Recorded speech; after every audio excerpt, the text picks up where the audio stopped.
The capacity one has of seeing a spirit or a subtle energy or the aura of someone is called clairvoyance. Most people, when they think of clairvoyance, they think of a spooky thing, like somebody seeing a ghost or something. But it's not necessarily like that. Clairvoyance is an ability that is more natural than we would think and may happen in different circumstances. In the same way, we can be clairvoyant or seeing something non-physical. Here in the physical world, we can also see it when we are projected outside the body. So let's dive into this topic.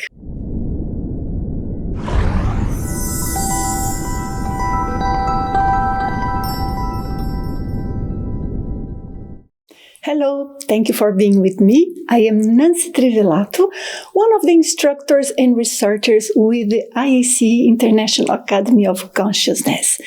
And what I'm going to share with you today is based on my experience, but also on the reports of thousands of students I have met throughout the world. And it's so interesting because most people, they would acknowledge their own capacity to sense the non-physical world, the astral dimension, the spirit world, whatever you want to call it. They would only acknowledge it when it's something that is very impactful, very strong. And in most cases, people identify better or recognize, memorize better the not so positive experiences. However, when we think of the capacity of sensing the non-physical reality, we may sense it and perceive it into many different ways. One of them being the visual perception. So let me mention to you a few very simple, basic aspects in which clairvoyance may somehow reveal itself to you. To start with, when you look at someone and you feel like the person is like dull, gray, but of course the face is not gray. It's almost like without energy. Or you may look at someone and see that person as shining. Shining not only because of the attitude, but even if in silence, there is a strong energy presence. Now, the visual perception of that is related with clairvoyance. Of course, sometimes we have a perception that is not visual. You may sense it through different means, and that is a discussion for another video. Here we want to focus on the visual perception. And why is that so?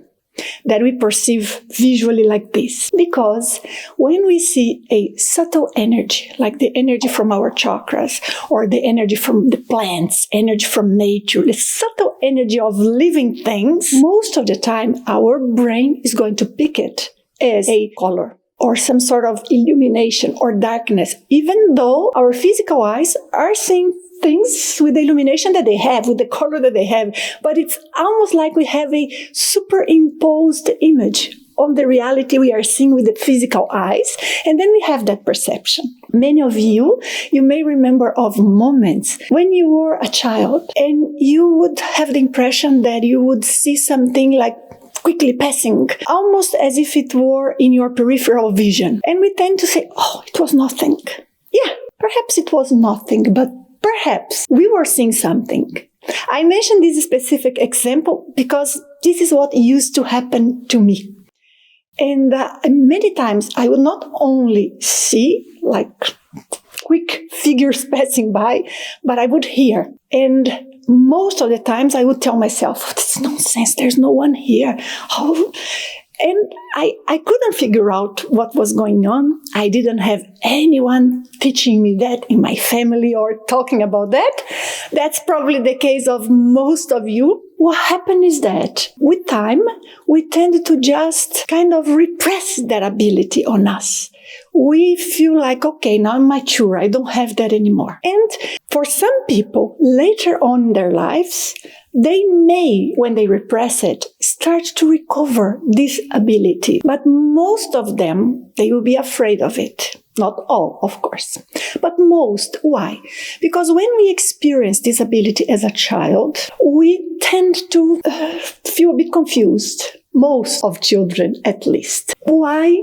Because they do not have an explanation for that. Many adults, they interpret as if, the child, it doesn't matter, they are just saying something, they do not know what's going on, but yes, we or a child knows what's going on, and they will feel confused if they cannot make sense of reality. So because of these aspects of social life, of how we grow up usually, and education in general, we tend to repress this. Some people, however, they have excellent level of clairvoyance to the point of really seeing like people's auras. Not everyone, not all the time. Nobody is clairvoyant in 100% of the cases all of the time. But there are people who have more predisposition and who more often would pick this non-physical reality. In that case, some may also pick the reality of observing spiritual presences in a given room or close to a person or close to themselves. And that perception sometimes is strong enough for us to observe it, to recognize it, even though we are also perceiving this dense physical world. Even the dense physical world may deceive us because there are so many optical illusions. If you have never explored about that, take a look at the many resources we have in the internet. Our eyes may perceive things in a way that they are not necessarily there, and I think that also confuses a little bit those who have clairvoyance. Because at the end of the day, it's like, is it me who started seeing that light blinking there? Or I saw a light following somebody that was passing by? I do not know. I'm just guessing examples because I want you to think of what sort of experience you could have had. But we tend, therefore, to block our perceptions or to judge. And I find it very amazing because few people stay at the rational position that I think is the best, which is not denying just because we don't understand or we are in doubt, but not jumping to conclusion and just believing either. So we cannot have these extremes. We have to be able to handle with doubts that we have sometimes and hold the experience for long enough until we can identify, that thing I saw that day, now with more experience, I tend to interpret as a clairvoyance. Or I know I was so tired, my brain was half fried, and I was misinterpreting what I saw. But it takes time for us to be absolutely sure. Do not allow uncertainty or lack of experience to prevent you from exploring, growing, and learning. What does it have to do with the out-of-body experience? Well, clairvoyance is related to the out-of-body experience to the extent that clairvoyance is picking a reality that's not physical, but we pick through the visual senses. In this case, when we have an out-of-body experience, we are also having an experience that immersive into this non-physical reality. The difference is, whilst before clairvoyance was something that we would experience only visually, in the case of the out-of-body experience, it's more than just visual. It's the consciousness, the individual, going into that dimension and having that adventure.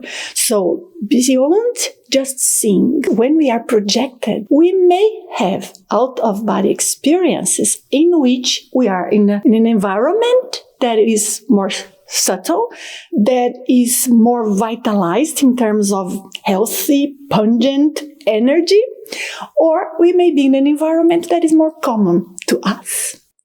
Whichever case, when we are in the out-of-body experience, we are very much experiencing that layer, that frequency of reality, just for lack of a better word. Let me put this one. So that frequency of reality that is there in that specific layer of the non-physical dimension we are manifesting at that time. But there are moments, and here is key for us to understand clairvoyance and the relation with the out-of-body experience. There are moments in which we are projected And we may have close to us non-physical mentors. We can call them spirit guides. We can call them whatever you want. What's important is that you understand what I'm talking about. So you may be in an out-of-body experience in which you are lucid. You are seeing things.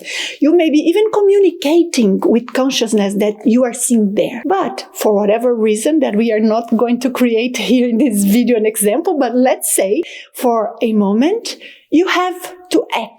And then you sense a presence close to you, positive, giving you intuitions, giving you balance, strength, clarity. You see the environment. You see the other ones you were communicating with. But this one that is inspiring you, is there supporting you, is giving you a lot of ideas on what's the best way to act in that condition, giving you possibilities of learning from that experience. That one, sometimes you don't see. Why is that?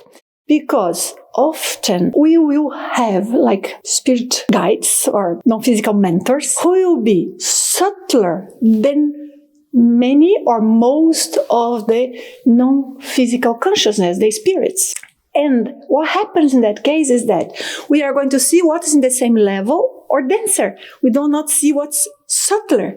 To be able to see with image, with a visual perception, this non-physical consciousness that we are calling a spirit guide or a non-physical mentor, to see that, we need to have a capacity to pick a reality that is subtler than that dimension or that reality we are manifesting in that specific astral projection that we just created here. Now, let me ask you this. Did you ever had the condition in which all of a sudden it comes an intuition? Or you feel a presence of someone very benevolent, very positive, but you don't see with your eyes, but that presence can be even more clear to you, no discussion, than the other ones you are seeing? Have you ever had that? This is what I am referring to. I hope the discussion today shed some light into some of your experiences that usually they are not well explored, at least in terms of the clairvoyance outside the body. Thank you for being with me. I'll see you soon. Goodbye.